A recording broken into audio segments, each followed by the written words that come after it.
Gelir günler gelir yaram sarılır.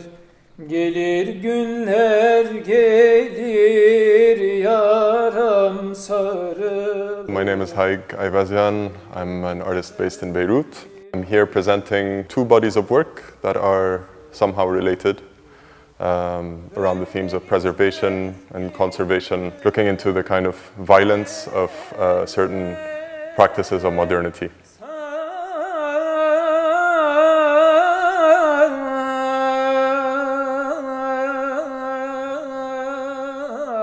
Today I want to share a few anecdotes, excerpts of things, finished and in progress, some of which I have written, some written by others, excerpts of songs, about captivity, about escape.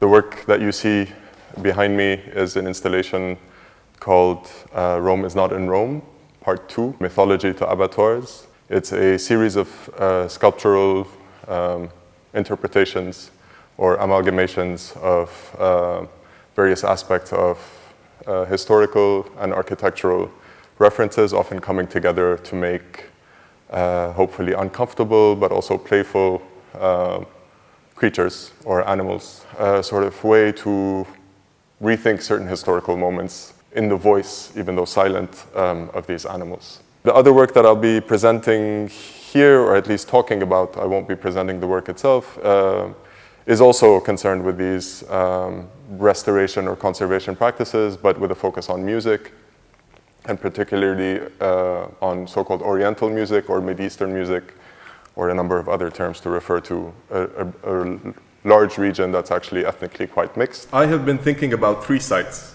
where music was historically produced and captured: the church, the field, and the prison. A site of collective worship, a site of cultivation or collective labor, and a site of incarceration or collective punishment. I could also say it in another way. I could say a site where people are gathered to be in direct contact with the sky, a site where people are gathered to be in direct contact with the earth, and a site where people are gathered to dig and go underground. These three sites, the church, the field, the prison, were also where ethnographers sought to collect and preserve musical traditions they considered endangered by the transformations brought along by modernity.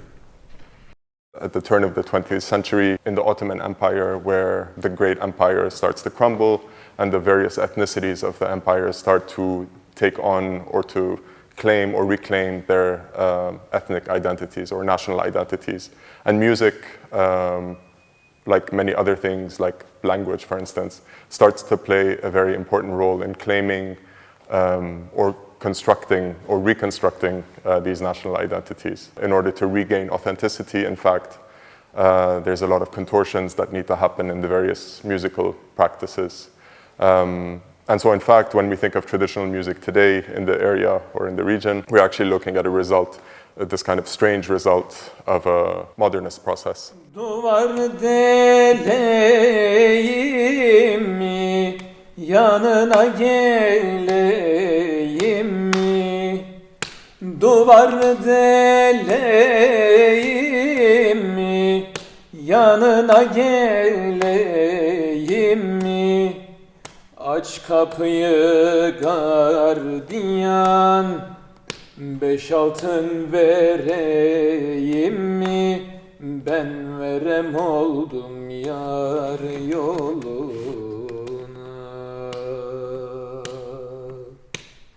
Preziosa, jest Murad Içlinalça. Îndan iki mecz skisπeniver, արդեն երաժշտությունով հետաքրքրվող անձեր եղած են։ Մեր երաժշտությունը, ըլլա հայ ժողովրդական, ըլլա եկեղեցական երաժշտությունը ընդհանրապես չսենք, այսինքն փնավորապես մակամսալ գսենք որ այսինքն դարբեր մոդելով, որ անգլերենով model music կսվի, մակամով գերկվի եւ ըլլա ժողովրդական երաժշտությունը, ըլլա եկեղեցական երաժշտությունը այդ ծևով է հոս փագակից մեբի դիփանամ մինչեւ որ 19-րդ դար գոմիդասին աշխատություններուն սկիզբը, այսինքն իր շնորհիվ հայ երաժշտությունը ծևոմը զարգացած է գրնան գսել, բայց գոմիդասին ըրած է փուն երաժշտությունը, այսինքն միացայինի վրա վերածված երաժշտությունը առնելով անիկա բազմացայինի վերածելն է եւ մանավանդ հետաքրքրվին ադորով երաժշտակետները եւ ինձեբես եկեղեցական ավանդական երաժշտությունով հետաքրքրվող անձերը.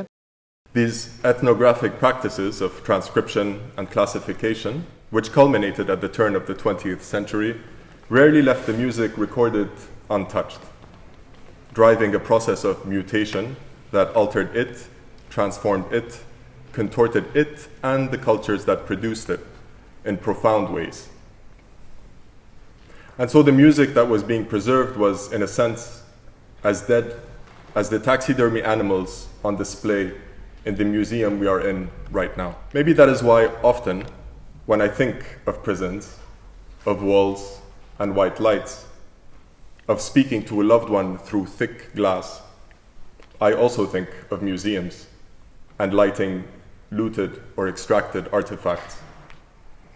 I think of the violence of looking through display glass.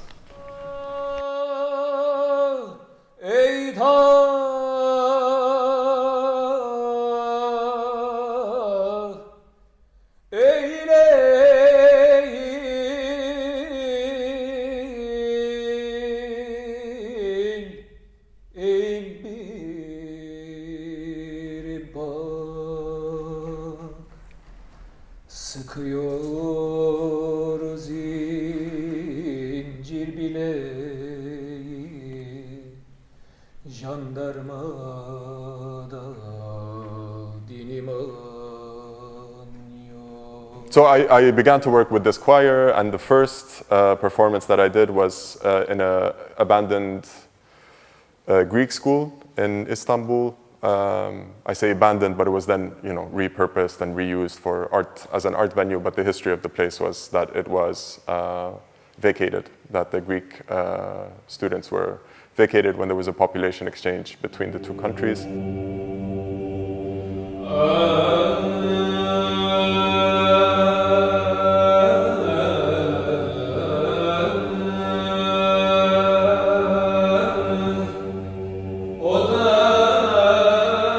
The lyrics of the song were from the perspective of a man who is longing to be reunited with his lover in the city of Istanbul.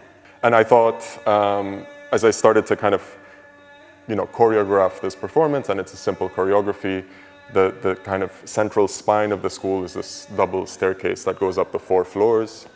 And there was an exhibition at the time, it was the Istanbul Biennial.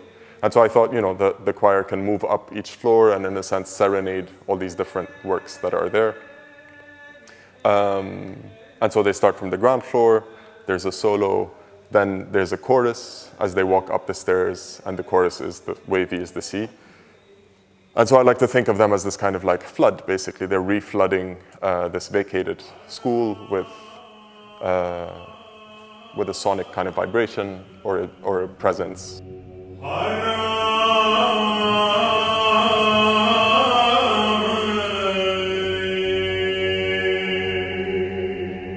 Part of the excitement of working with performance is that I can tell you in all its details, but in fact, if you're not there, the work, you missed it. With this work, I worked with craftsmen, and both craftsmen in Morocco in this case, and musicians in Turkey or singers in Turkey follow this lineage of master to student. And so there's something in the kind of practice in and of itself that goes beyond the individuals that are making these things or saying or doing these things. They're actually traversed by this kind of much older knowledge, and they're simply custodians until they pass it on to somebody else. Heybelerde soğan sarımsak. Bir jandarma vardı demir kapının önünde. Ne dost ne düşman, nöbet uzun, hava sıcak. You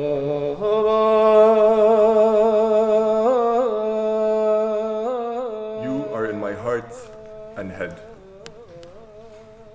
The good news is that I have eaten figs from many places across our homeland. I also ate prickly pears, pomegranates, sumac, and wild thyme. I even ate guava for the first time in 25 years. I had a jar of honey as a gift for you. Extend my greetings to my dead sisters, Basma, Ruba, Khitam, and Saida, and to my brothers as well, as I miss them a lot. These are the words that Mahmoud al-Arda addressed to his mother through his lawyer after his recapture. Mahmoud is one of 6 Palestinian prisoners who just a few weeks ago escaped the notorious high-security prison in Gilboa by digging a freedom tunnel with a spoon through the cell walls, down to the underground maintenance passages of the prison, and out into the agricultural fields on the other side of the prison walls.